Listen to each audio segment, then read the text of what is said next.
find the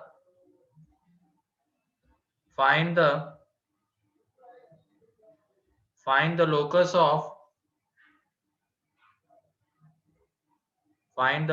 of midpoint. Find the locus of midpoint of the chord of circle. Find the locus of midpoint of chord of circle x square plus y square is equal to 4,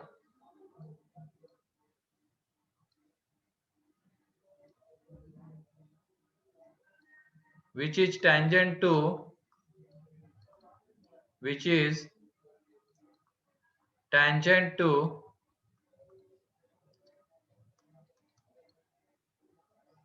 x square plus y square is equal to 1, which is tangent to x square plus y square is equal to 1. ये इसी तरीके का question कल पूछा गया mains के एक shift में, और ये रहता ही है क्लास नोट्स में जब भी मैं पढ़ाता हूं। तो इसमें बस इस सर्कल की जगह पे एक पैराबोला कर दिया था, बस इतना डिफरेंस था। पैराबोला या हाइपरबोला समथिंग था, ऐसा कुछ था। तो इसका कॉर्ड है, उसके मिड पॉइंट का हमें लोकस चाहिए। कैसा कॉर्ड है ये? इस सर्कल के ऊपर टेंजेंट है।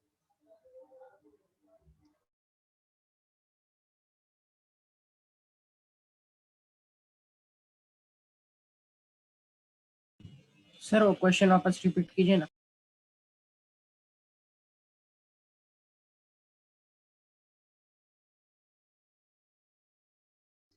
Find the locus of midpoint of the chord of circle x square plus y square is equal to 4,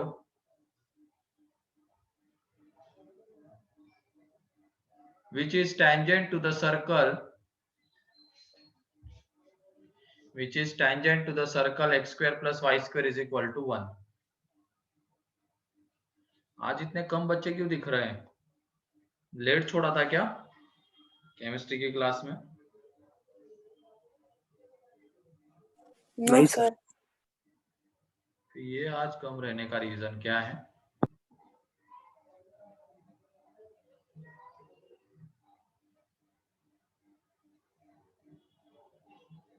जल्दी करो।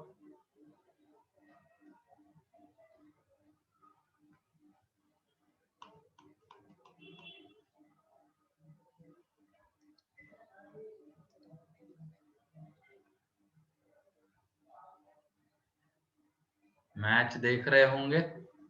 कौन सी मैच?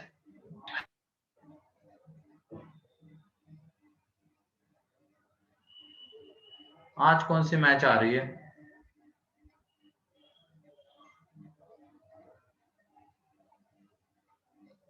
हाइलाइट्स। अबे इंडिया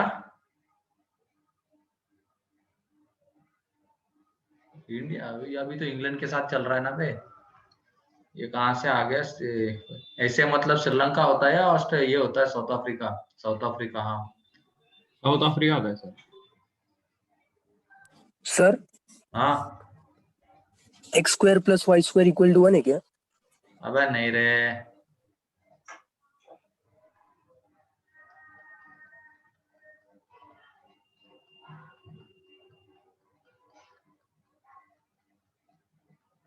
वही आ रहा है सर।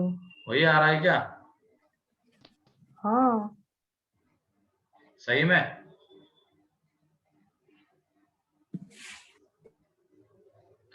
चलो देखो यहाँ पे, अब इसके ऊपर जो कॉर्ड है उसका मिड पॉइंट है मान लो h, k, वो इस सर्कल के ऊपर टेंजेंट है, ये याद रखना। तो इसके ऊपर पहले हम इक्वेशन लिख लेते हैं कॉर्ड का। ये सर्कल, ये कॉर्ड, इसका मिड पॉइंट h, k, ठीक है। ये सेंटर 0 0, इसका chord with the given mid point से equation of chord. hx plus ky minus 4 is equal to h square plus k square minus 4, तो ये 4 गया। hx plus ky is equal to h square plus k square, ये first आ गया। ठीक है, अब ये क्या है यहाँ पे, इस सर्कल के ऊपर क्या है, टेंजेंट है, तो इस सर्कल के ऊपर टेंजेंट है, इसका सेंटर बताओ क्या आ रहा है, 0,0 0,0 आ रहा है, और इसकी रेडियस 1 है। यहाँ पे 1 मिनट, इसकी रेडियस ये कर लो, ये 2 कर लो, यहाँ पे ये 2 कर लेना। H square plus y square is equal to 2 कर लो, तो यहां से देख लो क्या मिल रहा है।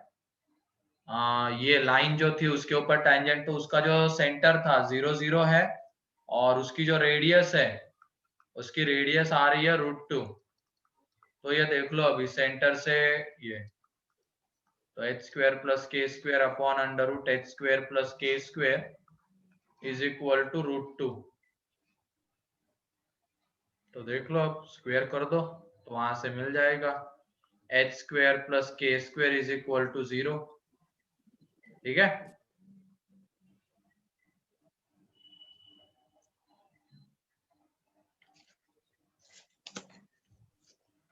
सर हम लोग सीधा भी तो जा सकते, लास्ट पेज में होगा।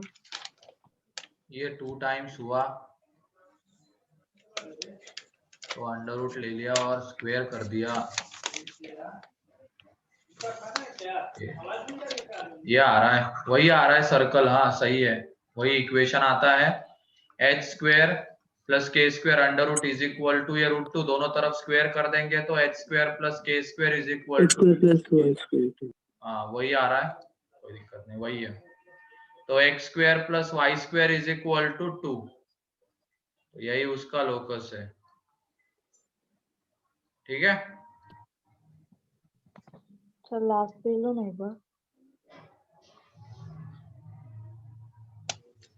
अब वो 2 1 भी ले लेते तो वही आ जाता। हाँ सही है, वही लोकस है।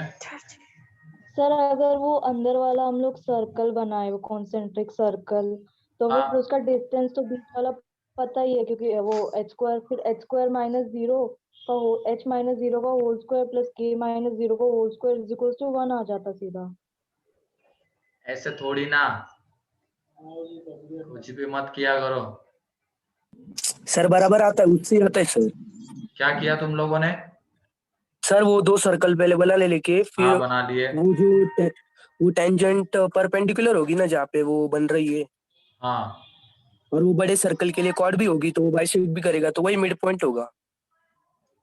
हाँ सही है। तो वहां से वो छोटे सर्कल का, वो पॉइंट से छोटे सर्कल के सेंटर का डिस्टेंस वही रेडियस होगा ना उस छोटे हाँ सर्कल का। सही है। हाँ इसी से किया था। हाँ सही है, सही है।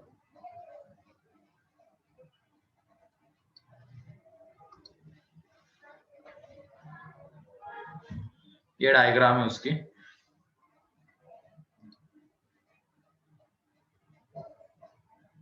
अरे भैया मेरे पीछे मत पड़, तो अभी सॉल्व करिए, मेरे को कौन से स्पोर्ट में इंटरेस्ट है, ये क्वेश्चन देख यहाँ पे पहले।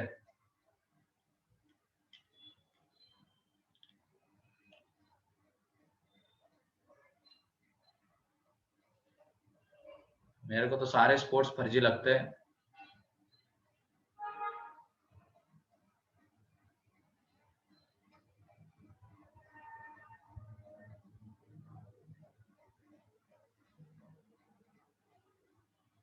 हो गया सर। हो गया, next question.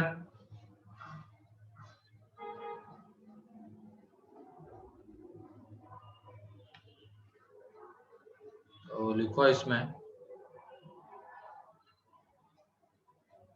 find the locus of point of intersection of tangents. Find the locus of point of intersection of tangents to the circle to the circle whose eccentric angles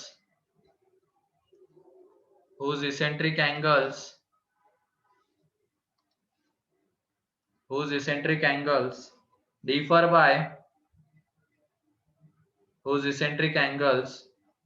by एक minute क्या कह रहा हूं, find the locus of point of intersection of tangents to the circle ये x square plus y square is equal to a square at p alpha and q beta such that alpha minus beta is equal to 120.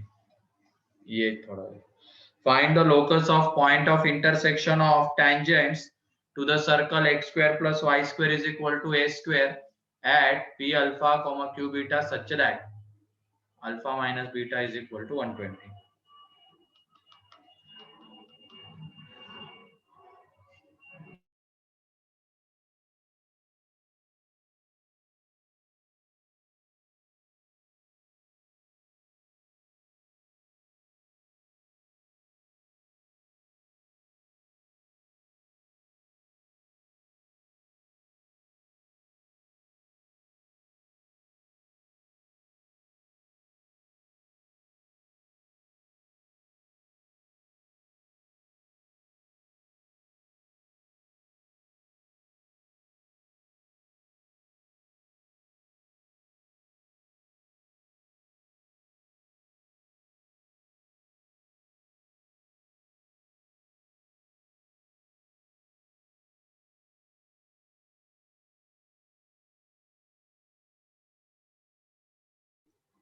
Okay दर्शना, कोई नहीं, ये solve करो पहले अब।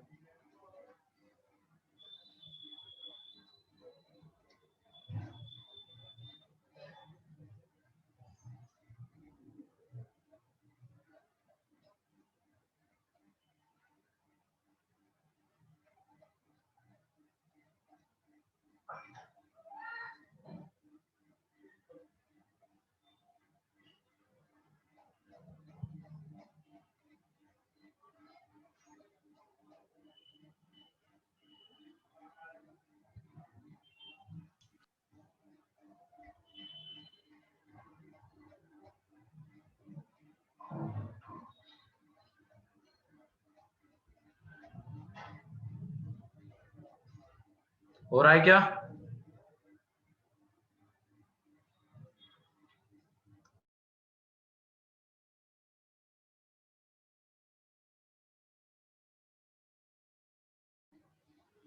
चलो देख लो, ये भी एक अच्छा क्वेश्चन है, कंपैरिजन है इसमें।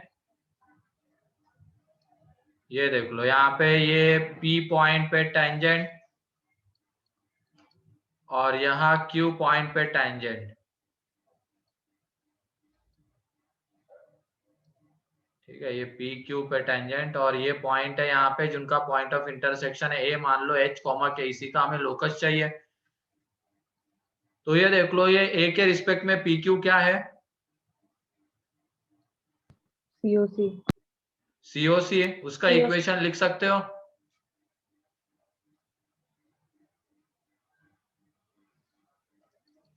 सर्कल तो दिया हुआ है ना हमें, x square plus y square is equal to a square.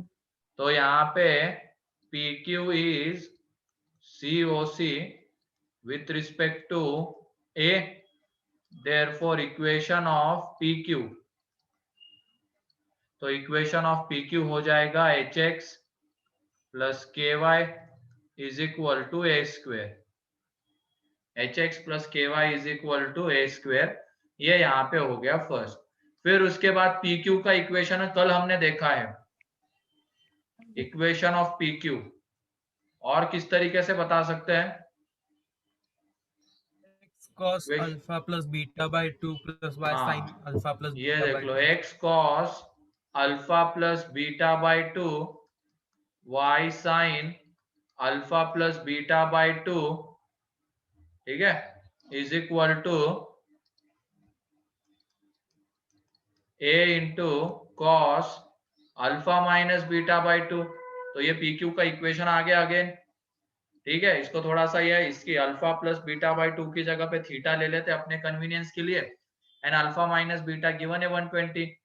तो ये देख लो अब इसका equation x cos theta plus y sin theta is equal to a by 2, क्योंकि cos 60 1/2 होता है। अब ये first and second same line को रिप्रेजेंट कर रहे हैं, ये फर्स्ट इक्वेशन एंड ये सेकेंड इक्वेशन सेम लाइन को रिप्रेजेंट कर रहे हैं पी क्यू को, तो इसका मतलब दोनों का इक्वेशन सेम होना चाहिए। तो कंपेयर करेंगे, तो यहाँ पे देख लो कंपैरिजन के बाद h अपॉन cos थीटा, फिर k upon sine theta is equal to a square upon a by 2। तो यहाँ से अगर cos, ये देख लो h by cos theta k by sine theta is equal to a 2a। तो यहाँ से cos थीटा जब निकालेंगे तो यह आ रहा है h by 2a, and sine theta निकालेंगे तो वो आ रहा है k बाई 2a। अब स्क्वायर करके ऐड कर देंगे, तो स्क्वायर करके ऐड कर देंगे तो देख लो क्या आ जाएगा, h square by 4a square plus k square by 4a square is equal to 1। तो यहाँ से h square plus k square is equal to 4a square, finally h को x से एंड k को y से रिप्लेस करते हैं। ठीक है, ये क्वेश्चन नहीं किया था कल, दूसरा क्वेश्चन था बेटा। ठीक है, जरा ध्यान रखा करो चीजों का, क्या हो रहा है आजू बाजू में। सर्कल वो कॉर्ड के मिड पॉइंट का लोकस निकालना, वो अलग क्वेश्चन था कल का। अगर इंग्लिश पढ़ने आती तो एक बार फिर से पढ़ लो उसको।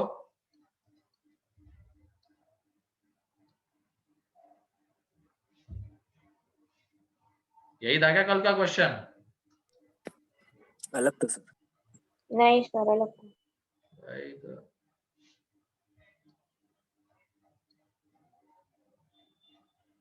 तो मेथड तो सिमिलर ही रहेगी ना, कंपैरिजन ही चल रहा है जब से सीओसी शुरू हुआ है।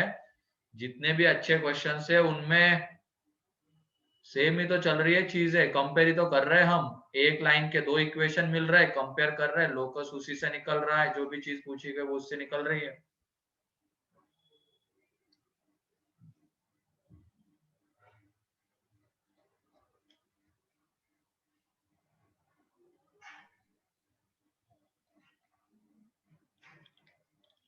अल्फा प्लस बीटा बाई 2 की जगह पे थीटा पुट कर दिया गया, तो कल का क्वेश्चन है। कल इसी तरीके का क्वेश्चन लिया है हमने।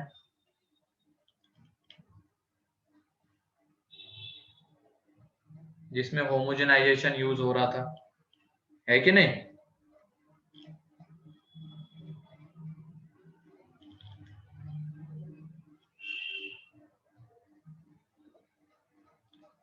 चलो ये हो गया, आप कोड ऑफ कॉन्टैक्ट, सीओसी, इनसे रिलेटेड सारी चीजें।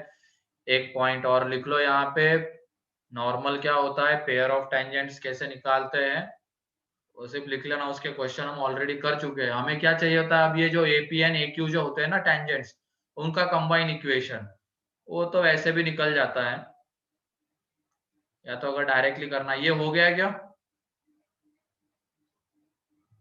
Yes sir.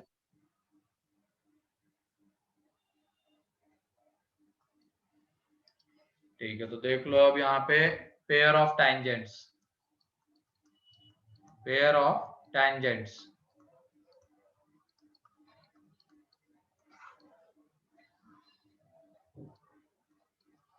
तो इसमें हमें अब ये P, ये A एंड ये B, इनका कंबाइन इक्वेशन चाहिए होता है।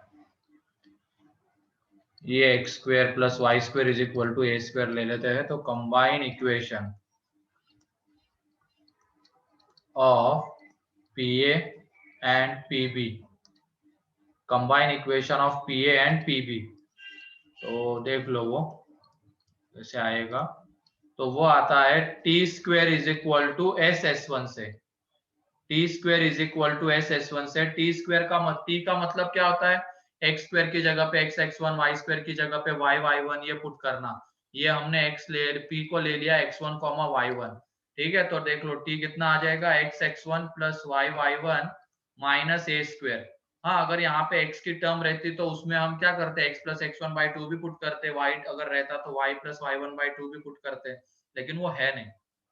आसान सा सर्कल लिया है मैंने, तो यह आएगा सिर्फ टी में। s मीन्स कर्व का इक्वेशन, s मीन्स कर्व का इक्वेशन, तो ये आ जाएगा यहाँ पे x square plus y square minus a square. ठीक है, और s1 मीन्स क्या होता है, पॉइंट को कर्व के इक्वेशन में पुट कर देना, तो x1 square plus y1 square minus a square. तो ये इसका कंबाइन इक्वेशन हमें मिलेगा। t हमें पता है क्या होता है, s1 पॉइंट को सर्कल के इक्वेशन में पुट कर देना, और s मीन्स क्या होता है, कर्व का इक्वेशन। ठीक है,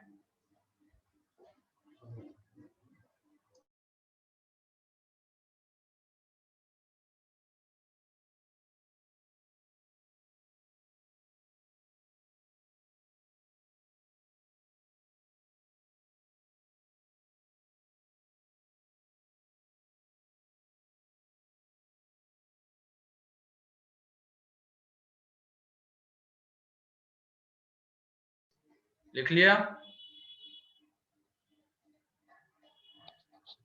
उसका स्क्वायर और का इसका किया। क्वेश्चन हम अलग तरीके से भी, पहले पीए का सेपरेट इक्वेशन निकाल लेंगे, पीबी का सेपरेट इक्वेशन निकाल लेंगे, दोनों को मल्टीप्लाई कर देंगे, वैसे भी निकाल सकते हैं, कोई दिक्कत नहीं, उसमें भी उस तरीके से भी जा सकते हैं। डायरेक्ट रिजल्ट भी T square is equal to S S one. उसका स्क्वायर नहीं किया। हाँ, ये लो स्क्वायर कर दिया।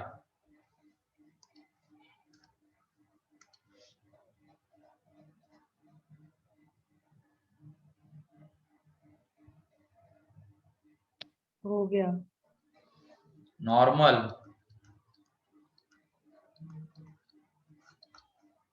तो लिखो normal line perpendicular to tangent, line perpendicular to the tangent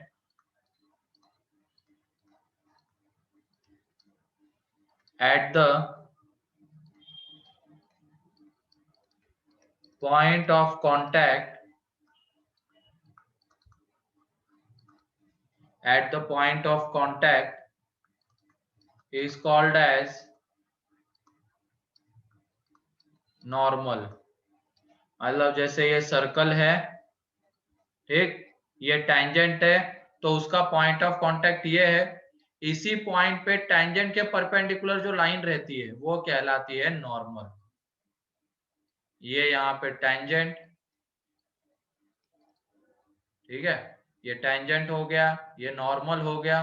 अब ये बताओ सर्कल के केस में नॉर्मल कहाँ से पास करेगा, इसके डायग्राम को देखते हुए सेंटर से। सेंटर से पास सेंटर। करेगा। ठीक है, इन केस ऑफ सर्कल ये भी लिख लेना, in circle normal passes through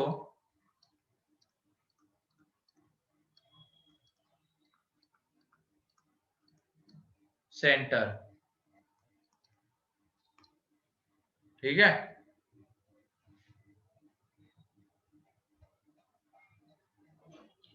normal passes through centre.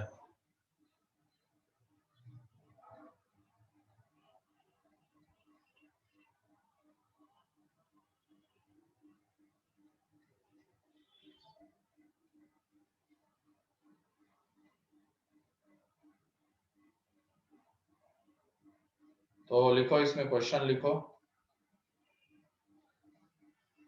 Find the equation of normal, find the equation of normal to the circle x square plus y square is equal to 2 at 1 comma 1। find the equation of normal to the circle x square plus y square is equal to 2 at 1 comma 1।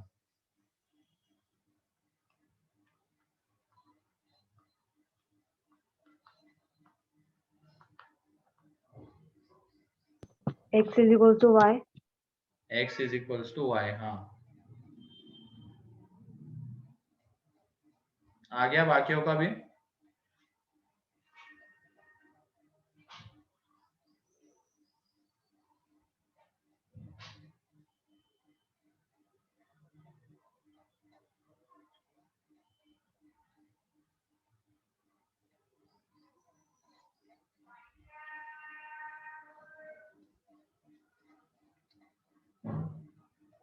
आसान सा question है ये, क्योंकि अभी हमने देखा ये circle, ये उसका सेंटर 0 0।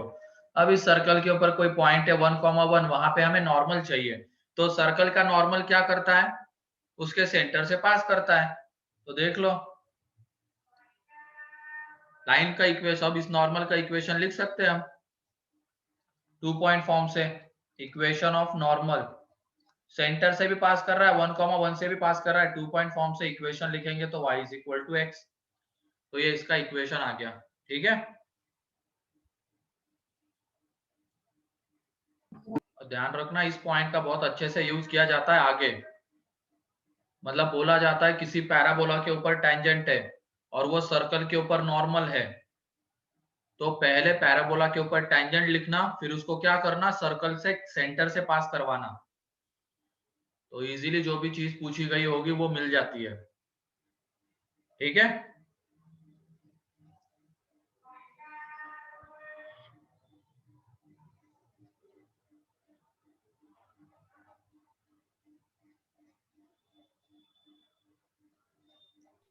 हो गया। Next common tangents.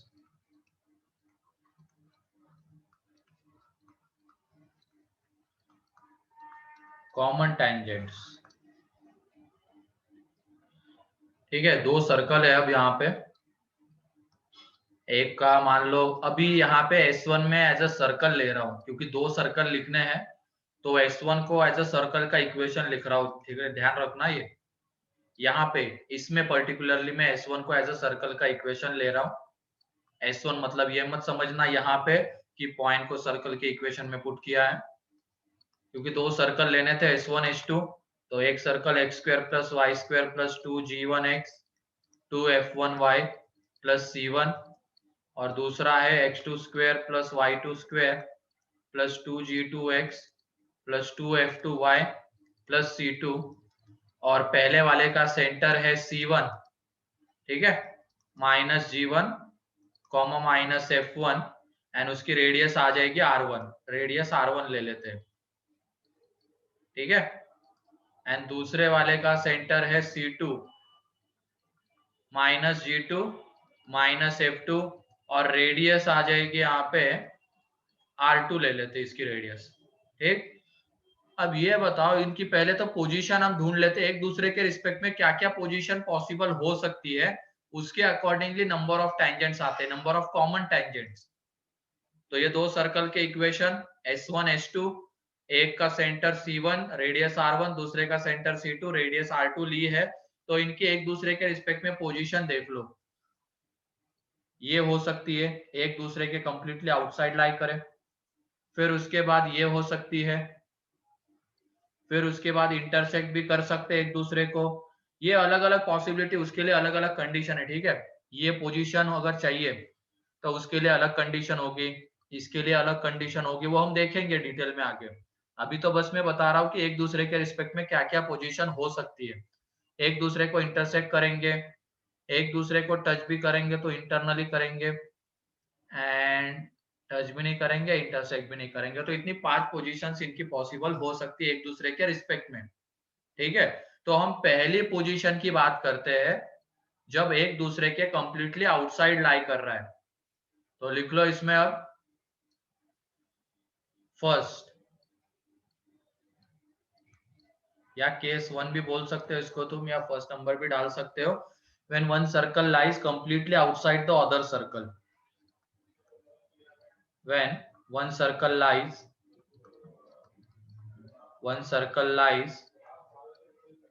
completely outside other circle, completely outside the other circle।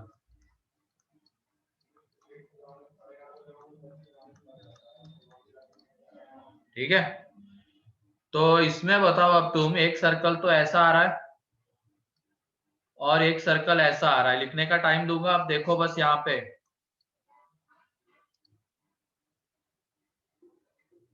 हाँ, अभी मैं बोल रहा हूँ ना, ज्यादा अगर पढ़ा हुआ होगा तो क्यों क्लास अटेंड कर रहे हो, अगर आगे की चीजें पढ़ी है तो। बता रहा हूँ ना मैं यहाँ पे अब। तो ये देख लो, ये C1 है इसका सेंटर, ये इसका सेंटर C2 है, इसकी रेडियस R1 है, इसकी रेडियस R2 है। अब पहले तो ये पोजीशन पॉसिबल होने के लिए क्या कंडीशन होनी चाहिए वो हम देख लेते हैं, फिर उसके बाद नंबर ऑफ कॉमन टेंजेंट्स के ऊपर आ जाएंगे। तो यहाँ पे अगर हम सेंटर्स के बीच का डिस्टेंस निकालते हैं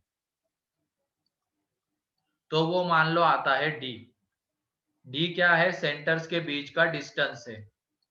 ये बताओ, ये R1 प्लस R2 से छोटा होना चाहिए या बड़ा होना चाहिए? रेडियस के सम से बड़ा बड़ा होना चाहिए। क्लियरली दिख रहा है डायग्राम में। R1 तो ये आएगा, R2 ये आएगा। R1 प्लस R2 से तो डेफिनेटली ये D बड़ा होना चाहिए। तो ये कंडीशन क्या आती है इसके लिए? D should be greater than R1 plus R2, तब जाके एक सर्कल दूसरे के कंप्लीटली आउटसाइड लाई करेगा। ठीक है, ये क्लियर है कंडीशन? ये पॉसिबल होने के लिए क्या कंडीशन होनी चाहिए? Yes, sir. चलो लिख लो इसको। इसके बाद कॉमन टेंजेंट्स, इसी में कॉमन टेंजेंट्स कितने आते हैं वो देखते हैं इसमें।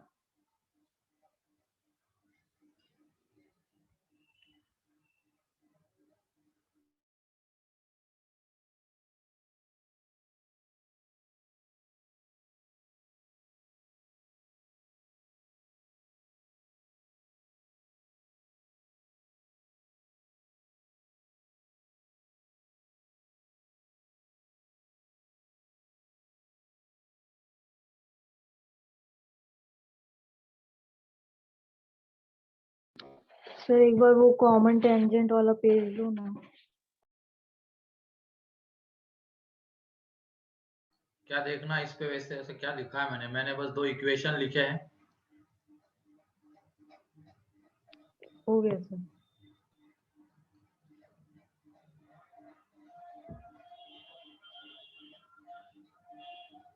ठीक है, एक सर्कल अब completely outside the other circle है, तो इसमें ये कंडीशन होनी चाहिए, सेंटर्स के बीच का डिस्टेंस रेडियस के सम से बड़ा होना चाहिए। तो ये ध्यान रखना, हमें क्या गिवन रहते हैं? 2 सर्कल के इक्वेशन गिवन रहते हैं।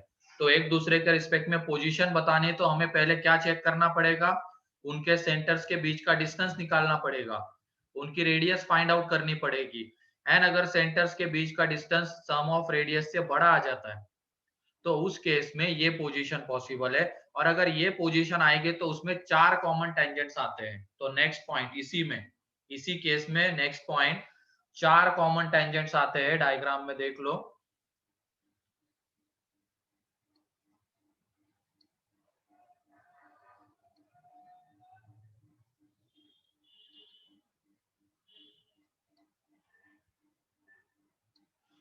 पहले यही कर लेते, 4 कॉमन, 2 सर्कल ड्रॉ कर लेते हैं। एक कॉमन टेंजेंट ये वाला,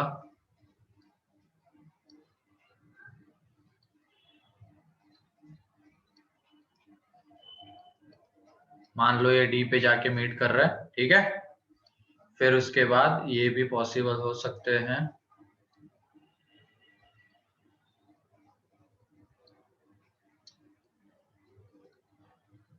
एक तो ये C1 C2 ये T और वो D होता है। तो 4 कॉमन टेंजेंट्स पॉसिबल है यहाँ पे। ये डायग्राम बना लो तुम, 4 कॉमन टेंजेंट्स। नेक्स्ट पॉइंट है 4 कॉमन टेंजेंट्स। मैथमेटिकली भी तुम दिखा सकते हो 4 कॉमन टेंजेंट्स। क्या कर लेना, किसी एक के ऊपर स्लोप फॉर्म में टेंजेंट का इक्वेशन लिख लेते हैं। किसी एक के ऊपर स्लोप फॉर्म में, जैसे ये y is equal to mx plus c वाला जो स्लोप फॉर्म होता है ना, उसका c कुछ आएगा वहां पे उस सर्कल के लिए। तो उस फॉर्म में एक टेंजेंट का इक्वेशन लिख लो। ठीक है, वो इसके ऊपर टेंजेंट, इसके ऊपर भी टेंजेंट है, तो सेंटर से परपेंडिकुलर डिस्टेंस रेडियस के इक्वल कर दो। तो वो करने के बाद m में बनती है 4th डिग्री की इक्वेशन। m में 4th डिग्री की इक्वेशन बनती है, इसका मतलब यहाँ पे 4 टेंजेंट्स आएंगे। ये मैथमेटिकली हो गया, डायग्रामेटिकली ये है। तो बस ये याद रखना, अगर एक सर्कल दूसरे के कंप्लीटली आउटसाइड लाई करता है तो इसमें 4 कॉमन टेंजेंट आते हैं। दो ये इस तरीके के और दो ये वाले, दो डी पे इंटरसेक्ट करने वाले, दो डी पे इंटरसेक्ट करने वाले। जो डी पे इंटरसेक्ट कर रहे एक दूसरे को उनको कहते हैं direct common tangents. Direct common tangents, 4 common tangents of which out of which 2 direct and 2 transverse। ये जो टी पे इंटरसेक्ट करते हैं ना ये दोनों, इनको कहते हैं transverse common tangent, and in दोनों को जो डी पे इंटरसेक्ट करते हैं उनको कहते हैं डायरेक्ट कॉमन टेंजेंट। ठीक है,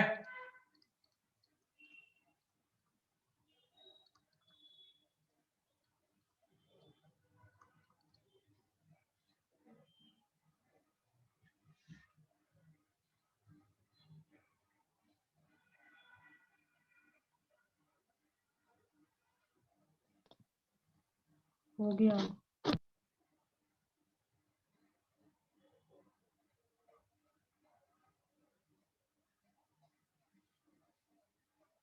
हो गया।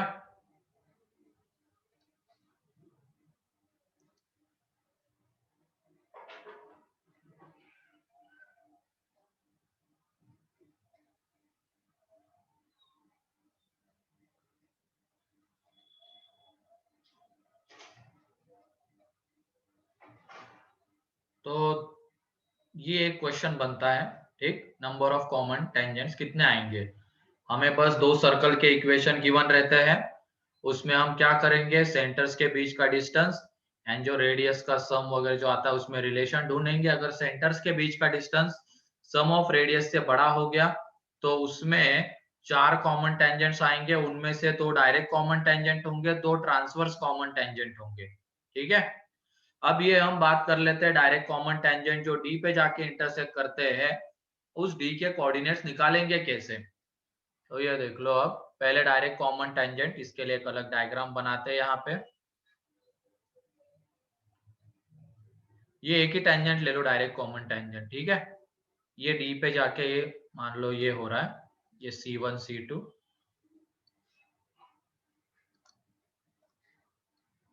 ये 90, ये 90, ये C1, ये C2, ये P Q D, ये ले लेते हैं। अब ये बताओ, ये DQC2 एंड DPC1 कैसे ट्राइंगल्स है। ये एंगल थीटा है, ये 90 डिग्री, ये 90 degree. DQC2 and DPC1 right angle. Right angle तो है गधे, मैं 2 ट्राइंगल की बात कर रहा हूँ, तो कुछ ना कुछ रिलेशन उसमें बताना होगा ना। कैसे दिख रहा है, सिमिलर ट्रायंगल। सिमिलर, ये चाहता था मैं। बोलना होता तो बोल देता ना मैं, DQC2 कैसा ट्राइंगल है, तो राइट एंगल ट्राइंगल। मैं तो 2 ट्राइंगल की बात कर रहा हूँ, या तो वो कॉन्ग्रुएंट होंगे या सिमिलर होंगे, इसीलिए पूछ रहा हूँ मैं वो। तो देख लेना, इसमें DQC2 एंड DPC1 में तीनों एंगल सेम है। ये थीटा, ये 90, तो ये कुछ आ जाएगा 90 plus theta, 90 minus theta, sorry, यहाँ पे ये भी 90 माइनस थीटा आ जाएगा। मतलब दोनों ट्राइंगल में तीनों एंगल सेम है। तो triangle DQC2 is similar to triangle DPC1। Similar triangle में क्या होता है, साइड का रेशियो सेम होता है, करस्पॉन्डिंग साइड्स का रेशियो सेम होता है ना। तो ये देख लो, corresponding sides of DQ upon DP is equal to QC2 upon PC1 is equal to DC2 upon DC1, ये आ रहा है। अब ये QC2 किसके इक्वल है, रेडियस। क्या है उसकी रेडियस, छोटे वाले की।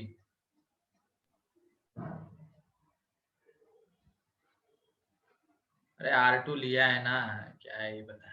इसकी रेडियस R1 ली है पहले ही, पहले लिख चुके हैं ना हम। वो 2 सर्कल्स S1 S2, एक का centre C1, radius R1, C2 radius R2। ठीक है, तो ये देख लो, अब इन दोनों को एक साथ लेते हैं हम। तो QC2 आ रहा है R2 एंड QC1 आ रहा है R1। तो यहाँ पे ये DC2 upon DC1 that is अब क्रॉस मल्टीप्लाई वगैरह करके ऐसे अरेंज करते हैं, dc2 अपॉन मतलब रेसिप्रोकल ले लो, r1 अपॉन r2 आ जाएगा। इसको देख के बताओ कि ये d जो है c1 c2 को कैसे डिवाइड कर रहा है और किस रेशियो में डिवाइड कर रहा है।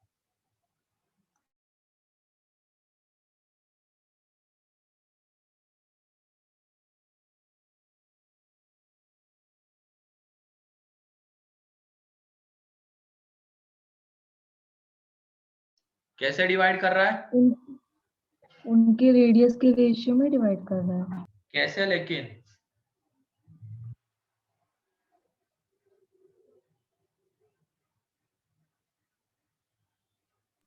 एक्सटर्नली।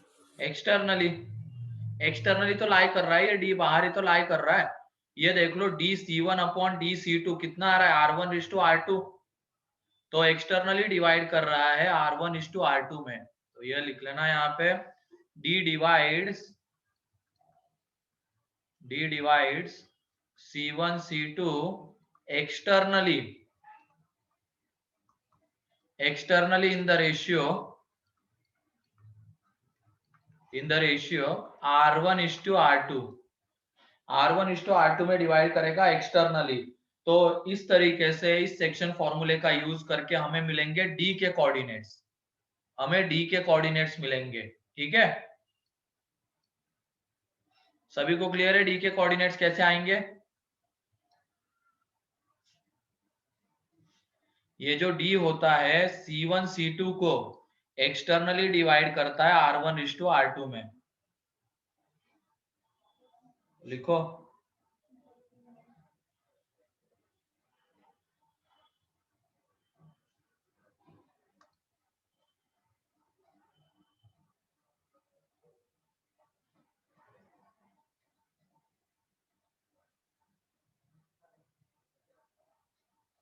इतने खत्म क्यों लग रहे हो आज तुम लोग? कुछ हुआ है क्या? सर लास्ट पेज लो ना। ये पेजेस में ही उलझे रह जाओगे तुम जिंदगी भर, लग रहा है।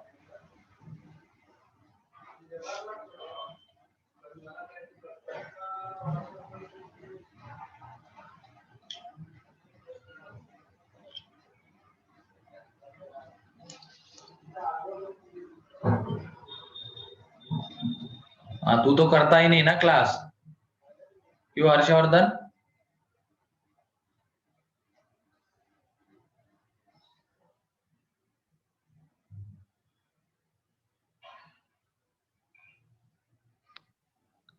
हो गया सर।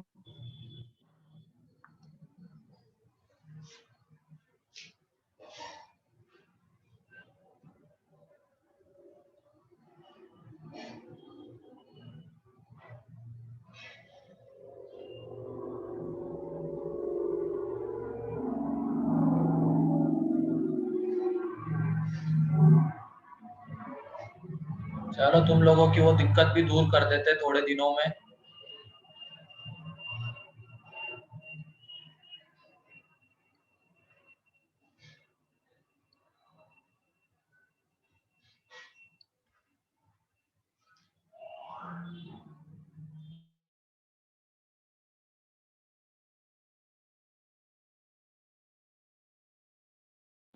क्या सर थोड़े दिनों में?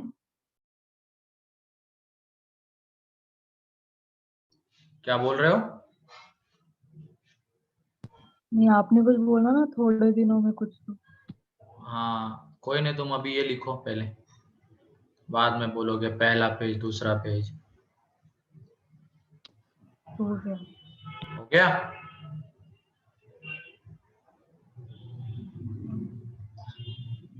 अरे खत्म आत्मा हो गया क्या? हो गया। Yes sir. हाँ सर। क्या हो क्या है वैसे आज तुम लोगों को? चलो नेक्स्ट, अब हम टी की बात कर लेते हैं। ये देखो ये कहाँ पे पहुंच गया, मैं कुछ पूछ रहा हूँ ये बोल रहा है गर्मी की छुट्टी है क्या? सर कौन पूछता है सर ये बार बार आपको? ये अब क्या बताओ, कौन पूछता है, तू गेस कर। हर्षवर्धन। नहीं। ठीक है, अभी टी के ऊपर आ जाते हैं। ट्रांसवर्स कॉमन टेंजेंट का पॉइंट ऑफ इंटरसेक्शन, इसके लिए थोड़ी बड़ी डायग्राम।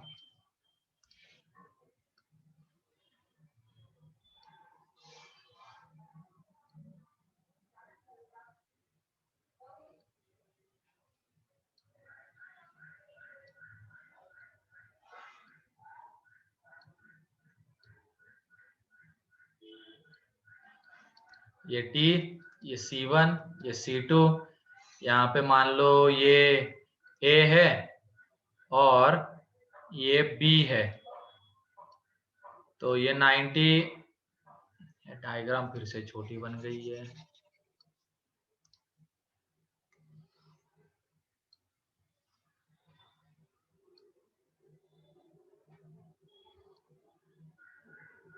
तो एक ही ले लेते, ठीक है, ट्रांसफर दोनों नहीं बनाते। ये वाला, एक ये, और ये टी पॉइंट। तो ये 90 डिग्री है, ये भी 90 डिग्री है। ये एंगल थीटा है, तो ये वाला एंगल बताओ कितना है? थीटा। थीटा आएगा। तो ये यहाँ पे ए पॉइंट यहाँ पे और ये बी पॉइंट। तो तुम ये बताओ C1AT एंड C2BT कैसे ट्रायंगल्स है? Similar. C1AT is similar to triangle C2BT, ठीक है, दोनों सिमिलर है। तो वहां से देख लो, अब हमें क्या मिलेगा? करस्पॉन्डिंग साइड्स का रेशियो। तो C1A upon C2B is equal to C1T upon C2T लिख सकते हैं क्या हम? Yes. Yes sir. तो ये देख लो, C1T upon C2T is equal to हमें मिल रहा है R1:R2, R1 upon R2। C1A R1 है, C2B R2 है। तो यहां से बताओ T कैसे डिवाइड कर रहा है C1 C2 को? इंटरनली। तो यहाँ पे T के कोऑर्डिनेट्स हमें मिलेंगे सेक्शन फॉर्मूले से, क्योंकि T जो है वो डिवाइड करता है, T divides C1 C2 internally in the ratio R1:R2, ठीक है। और D डिवाइड करता है externally, means direct common tangent का पॉइंट ऑफ इंटरसेक्शन डिवाइड करता है एक्सटर्नली और ट्रांसवर्स का डिवाइड करता है इंटरनली। तो ये T और D एक दूसरे के क्या है? Harmonic conjugate.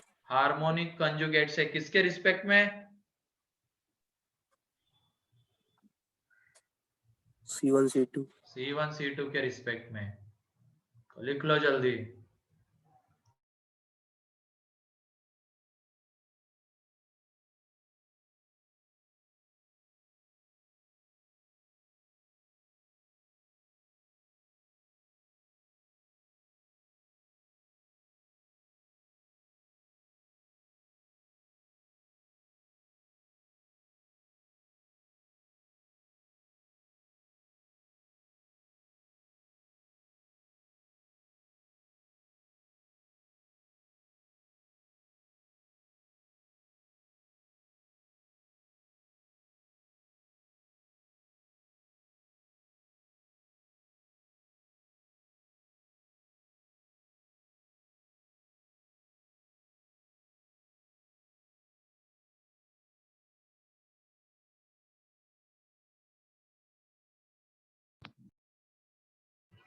हो गया?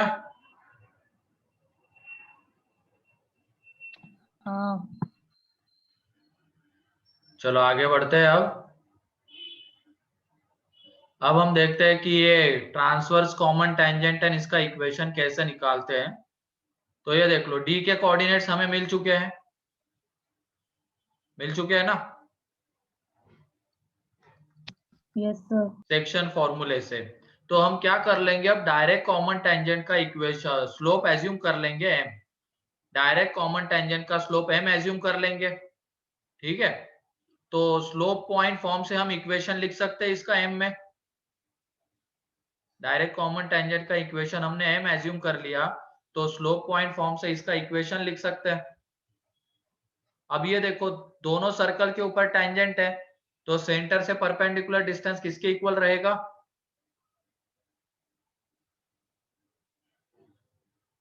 आर आर के इक्वल रहेगा, सेंटर से परपेंडिकुलर डिस्टेंस, वहां से हमें क्या मिलेगा, एम, और एम की कितनी वैल्यूज मिलेगी,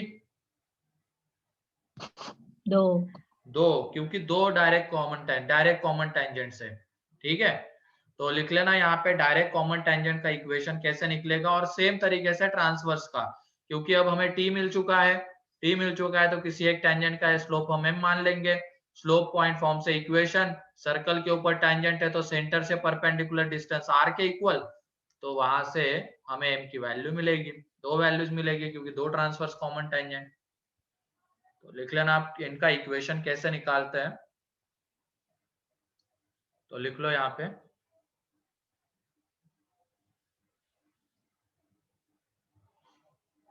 पहले डायरेक्ट की बात कर लेते हैं, डायरेक्ट कॉमन टेंजेंट का इक्वेशन, डायरेक्ट कॉमन टेंजेंट का equation, equation of direct common tangent.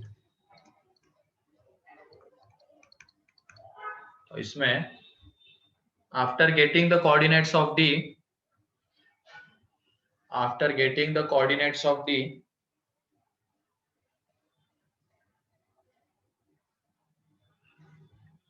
after getting the coordinates of D, write down the equation,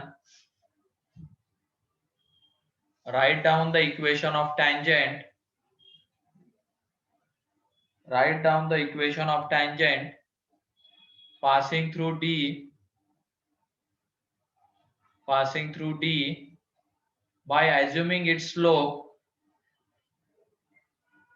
write down the equation of tangent passing through D by assuming its slope m, उसका slope m assume करते हुए equation लिखेंगे, write down the equation of tangent passing through D by assuming slope m,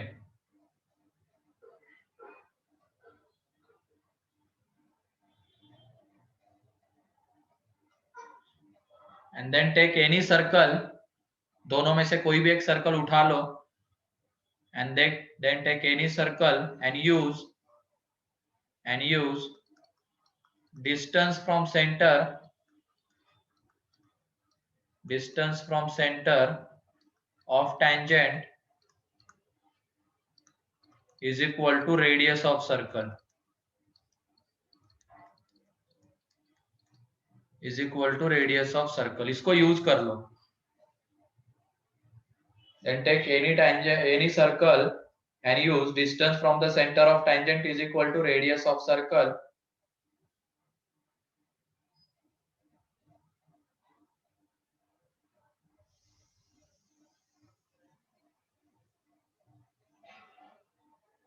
from here we will get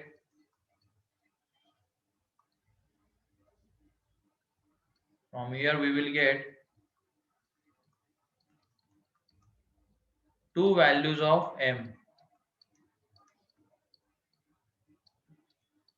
और अगर एक ही मिल रही है तो दूसरी कैसी होगी,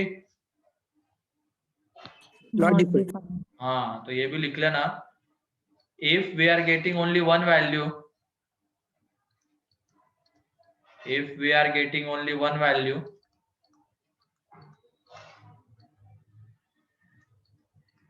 only one value, then other one is not defined, then other one is not defined, तो दूसरी वैल्यू नॉट डिफाइन होगी। ठीक है, और सेम चीज करनी है ट्रांसवर्स कॉमन टेंजेंट में, टी के पहले कोऑर्डिनेट्स निकाल लेंगे, फिर उसके बाद एक स्लोप m मान लेंगे टेंजेंट का, और उसको टी से पास करवाते हुए इक्वेशन लिखेंगे, दोनों में से किसी एक सर्कल के ऊपर टेंजेंट है तो distance from centre is equal to radius of circle, तो उससे हमें m की दो वैल्यूज मिलेगी।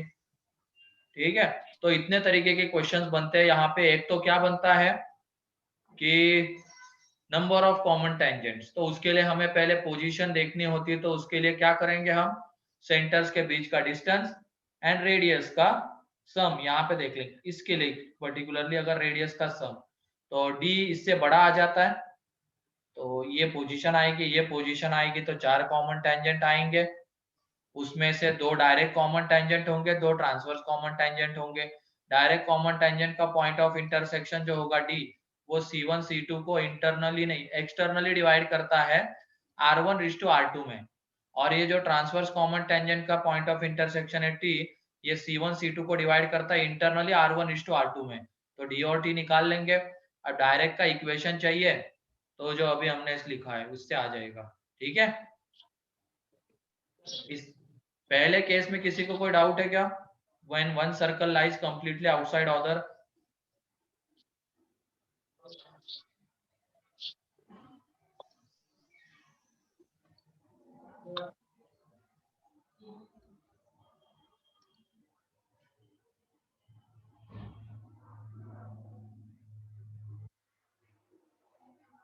Next second,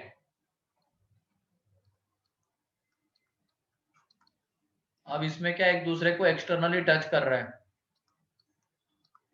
when circle touches externally,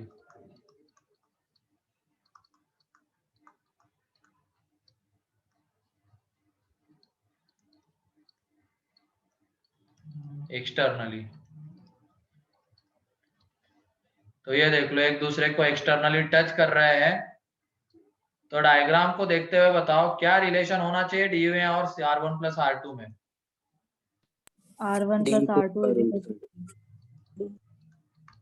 तो यहाँ पे D आ जाएगा R1+R2, तो ये कंडीशन होनी चाहिए। Distance between the centre radius के सम के इक्वल आ रहा है, तो इस केस में एक दूसरे को कैसे टच करेंगे? वो एक्सटर्नली टच करेंगे। अब तुम बताओ कितने कॉमन टेंजेंट्स आएंगे? 3। 3 कितने डायरेक्ट कॉमन टेंजेंट होंगे? 2 और ट्रांसवर्स 1 1 1। ये देख लो ट्रांसवर्स एक ही आने वाला है, ये वाला। ठीक है, और ये जो कॉमन टेंजेंट रहेंगे यहाँ पे ये दोनों हो जाएंगे डायरेक्ट। ठीक है, तो ये डायरेक्ट कॉमन टेंजेंट, ये ट्रांसवर्स कॉमन टेंजेंट, तो 3 कॉमन टेंजेंट्स।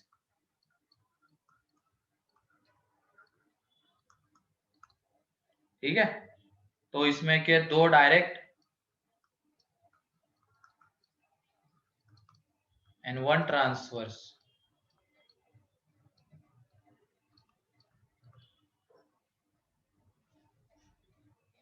एक ट्रांसवर्स है, 2 डायरेक्ट है। तो डायरेक्ट का इक्वेशन डी कैसे डिवाइड करता है, क्लियर है ना सभी को? अब डी C1 C2 को किस रेशियो में डिवाइड करता है? एक्सटर्नली R1:R2 में डिवाइड करता है।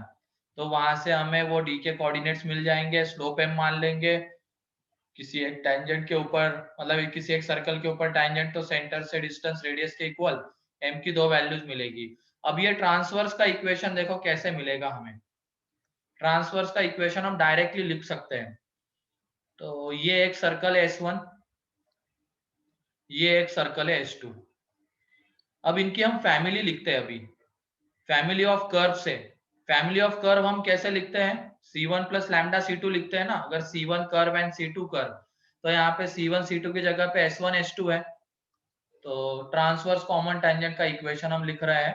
डायरेक्ट का तो तुम क्लियर, मतलब पहले वाले तरीके से ये सेम जैसे यहाँ पे लिखे हैं ना स्टेप्स, वही सेम स्टेप्स यहाँ पे भी फॉलो करने डायरेक्ट के लिए, तो बार बार नहीं लिखवाने वाला हूँ अब मैं।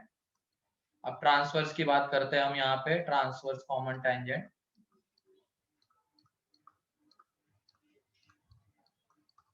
एक तो लेंदी तरीका है ही उसको निकालने का, पहले टी निकाल लो। पहले टी निकल गया, फिर उसके बाद ये देख लो C1 C2 के परपेंडिकुलर आएगा ये, तो वहां से ट्रांसवर्स का इक्वेशन आ जाएगा। लेकिन अब हमारे पास डायरेक्ट भी एक तरीका आता है, ट्रांसवर्स कॉमन टेंजेंट का इक्वेशन। तो S1 S2 के पॉइंट ऑफ इंटरसेक्शन से पास होने वाली फैमिली को हम लिखेंगे S1 + लैम्डा S2 = 0। क्लियर है ये फैमिली ऑफ कर्व से? ठीक है, S1 S2 के पॉइंट ऑफ इंटरसेक्शन से पास होने वाली कर्व्स की फैमिली, उसको हम लिखेंगे S1 + लैम्डा S2 से। ठीक है, अब ये बताओ, ये S1 का इक्वेशन हम लिख चुके हैं यहाँ पे, x² + y² plus 2gx plus 2fy plus g1, ये s1 का इक्वेशन लिया हमने स्टार्टिंग में, और s2 का लिया है x square plus y square plus 2g2x plus 2f2y plus c2। अब ये बताओ इन दोनों के पॉइंट ऑफ इंटरसेक्शन से पास होने वाली ये जो कर्व है, ये एक स्ट्रेट लाइन है कि नहीं? उन दोनों के पॉइंट ऑफ इंटरसेक्शन से पास होने वाला ये जो कर्व है वो एक स्ट्रेट लाइन है, और स्ट्रेट लाइन का इक्वेशन x और y में कैसा होता है? लीनियर होता है। तो ये बताओ x और y में लीनियर होता है तो लैम्डा की कौन सी वैल्यू हम पुट करें? -1 पुट करेंगे ना, तभी तो x square y square cancel out हो जाएगा। तो -1 जब पुट करेंगे यहाँ पे, देयरफॉर यहाँ पे lambda is equal to -1 for equation of transverse common tangent. Clear है ना -1 कैसे लिया है?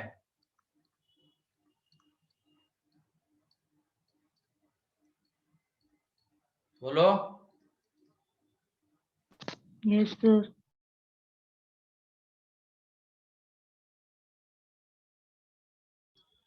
ऐसे क्वेश्चन आते हैं, अच्छे क्वेश्चन होते हैं ये, जिसमें हमें खुद से डिसाइड करना पड़ रहा है लैम्डा क्या है। तो लैम्डा यहाँ पे -1 है, क्यों है? क्योंकि ये जो S1 S2 के पॉइंट ऑफ इंटरसेक्शन से पास होने वाला ये जो कर्व है ना, वो एक स्ट्रेट लाइन है। स्ट्रेट लाइन x और y में लीनियर होता है, तो उसके लिए हमें लैम्डा -1 ही लेना पड़ेगा, तब जाके ये x square y square cancel out होंगे। तो देयरफॉर ये S1 माइनस S2 क्या आ जाएगा? उसका इक्वेशन आएगा। तो डायरेक्टली क्या करना है, S1 में से S2 को माइनस कर देंगे, तो वहां से हमें मिलेगा ट्रांसवर्स कॉमन टेंजेंट का इक्वेशन, अगर वो ये दोनों एक दूसरे को क्या कर रहे हैं, एक्सटर्नली टच कर रहे हैं। तो क्लियर है?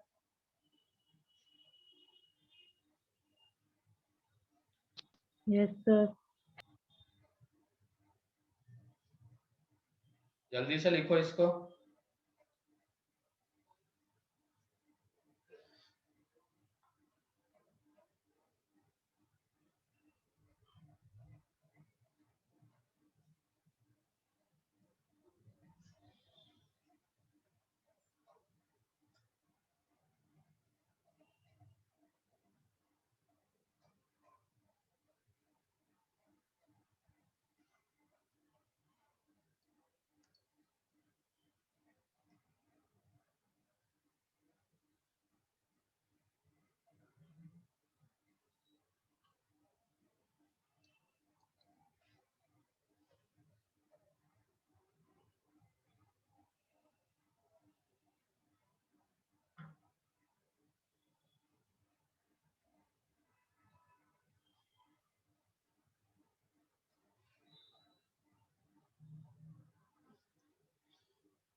ठीक है, नेक्स्ट। अब ये तो हो गई दूसरी पोजीशन, उसके बाद क्या पॉसिबल है बताओ? केस 3 में कैसी पोजीशन होगी? जब दोनों ओवरलैप कर रहे हो। इंटरसेक्ट कर रहे, बोलो ना। ओवरलैप क्या कर रहे हैं? कुछ भी अंग्रेजी आती तो कुछ भी बोलोगे क्या?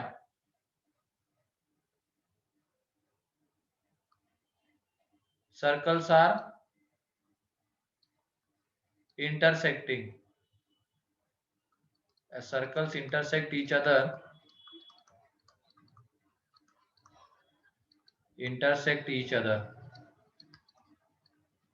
at two distinct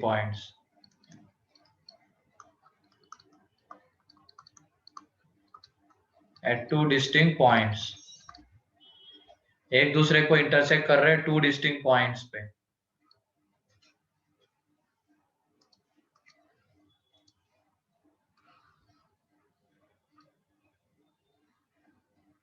तो तुम्हें बताओ अब यहाँ पे ये जो D होगा कैसा होना चाहिए? Less than R1 plus R2। Less than R1 plus R2 होना चाहिए, और किससे लेकिन बड़ा होना चाहिए? या R1 प्लस R2 से तो बड़ा छोटा होना चाहिए, लेकिन मॉड R1 माइनस R2 से बड़ा होना चाहिए। ये बताऊंगा अगली जो हम केस 3 लिखेंगे ना, केस 4, उसमें क्लियर हो जाएगा ये इससे बड़ा क्यों होना चाहिए। क्योंकि यहाँ पे इंटरसेक्टिंग बोला गया है तो R1 प्लस R2 से तो छोटा आएगा एंड R1 माइनस R2 से बड़ा आएगा D। तो इसमें कितने कॉमन टेंजेंट्स? दो कॉमन टेंजेंट्स, और दोनों के दोनों direct direct common tangents, both are direct common tangents. Equation कैसे लिखेंगे, क्लियर है?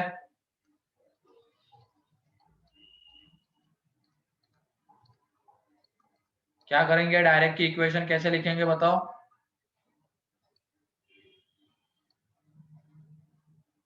कौन बताएगा?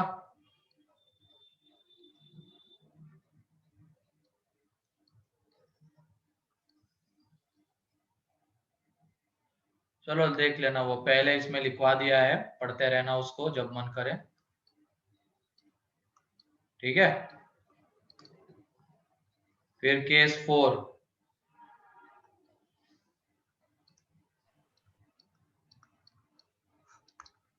Touching each other internally.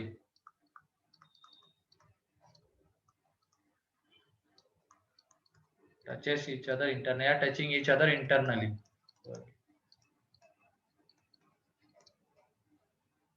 एक दूसरे को इंटरनली टच कर रहे हैं। दो तरीके से टच कर सकते हैं, एक तो इंटरनली या एक्सटर्नली। तो ये एक दूसरे को इंटरनली टच कर रहे हैं, ये C1 ये C2। अब तुम ही बताओ C1 C2 किसके इक्वल होगा यहाँ पे? D। ये पूरी रेडियस R1 के इक्वल आएगी और ये छोटा वाला R2 के इक्वल रहेगा। तो C1 C2 को हम कैसे लिख सकते हैं? R1 minus R2। तो यहाँ पे D अगर इसके इक्वल हो जाता है मॉड R1 माइनस R2, तो उस केस में दोनों सर्कल एक दूसरे को इंटरनली टच करेंगे और उस केस में कितने कॉमन टेंजेंट्स आएंगे? एक ही कॉमन टेंजेंट आएगा, ये वाला कॉमन टेंजेंट आएगा, वन कॉमन टेंजेंट। और इसका इक्वेशन कैसे लिखेंगे?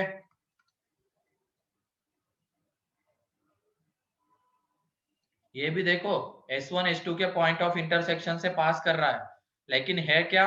लाइन। तो इसका इक्वेशन लिखा जाएगा S1 minus S2 is equal to 0 से, ठीक है। इसका भी ये जो है ना यहाँ पे, इसका equation S1 minus S2 is equal to 0 से लिखा जाएगा।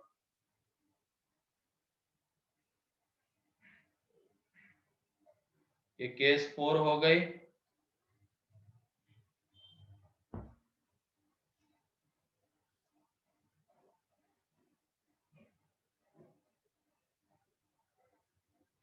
And case 5। अब उसमें क्या बचा है अब फाइनली? कॉन्सेंट्रिक मत बोलना, one circle lies completely inside other. One lies inside other circle, one circle lies inside other circle। तो उसमें कॉन्सेंट्रिक भी आ सकता है, कॉन्सेंट्रिक नहीं होंगे वो भी आ सकता है, ये भी तो आ सकता है ना। यहाँ पे C1 यहाँ पे C2, ये भी तो पॉसिबल है। तो ये देख लो यहाँ पे जो D आएगा वो less than mod R1 minus R2 रहेगा, ये कंडीशन। और number of common tangent 0 common tangent, ठीक है।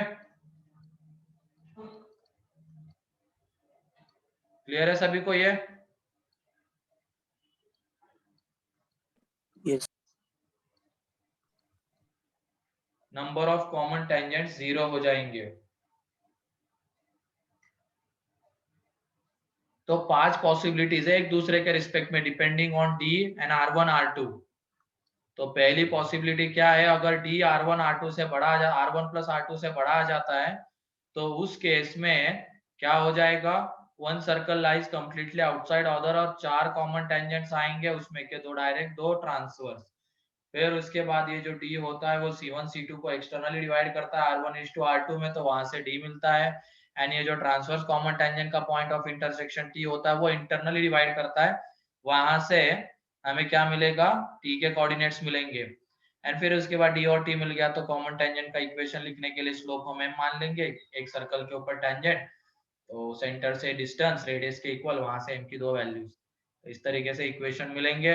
फिर दूसरी पॉसिबिलिटी होती है ये वाली, when circles are touching each other externally, तो उस केस में d जो होगा वो r1 प्लस r2 के इक्वल होना चाहिए। तो वहां से 3 कॉमन टेंजेंट आएंगे, 2 डायरेक्ट, एक ट्रांसवर्स। ट्रांसवर्स कॉमन टेंजेंट का इक्वेशन सिंपली यहाँ पे लिख सकते हैं हम s1 minus h2 is equal to 0 से। बस ये ध्यान रखना, जो भी सर्कल के इक्वेशन है उसमें x square and y square का कोएफिशिएंट 1 1 होना चाहिए। उसके बाद ठीक, फिर उसके बाद डायरेक्ट का लिखना है तो वो आसान है, पहले d के कोऑर्डिनेट्स निकाल लेंगे, फिर उसके बाद डायरेक्ट का भी लिख लेंगे। फिर circles are intersecting each other, तो उस केस में ये कंडीशन आएगी d r1 प्लस r2 से छोटा लेकिन मॉड r1 माइनस r2 से बड़ा। ठीक है, उस केस में 2 कॉमन टेंजेंट्स आएंगे और दोनों के दोनों डायरेक्ट रहेंगे। इनका इक्वेशन लिखने के लिए सेम प्रोसीजर जो हमने फर्स्ट में लिखी है। फिर case touching each other internally, तो इस केस में एक कॉमन टेंजेंट, उसका इक्वेशन डायरेक्टली लिख सकते हैं और कंडीशन ये होनी चाहिए। एंड केस फिफ्थ ये सारे केसेस क्लियर है। और पोजीशंस एक दूसरे के रिस्पेक्ट में कंडीशन क्या होगी? Yes sir. चलो ठीक है, आज के लिए फिर इतना ही है, बाकी का हम कल के लेक्चर में देखेंगे। कल क्या होगा? कल इसी के क्वेश्चंस होंगे। ठीक है। Yes sir.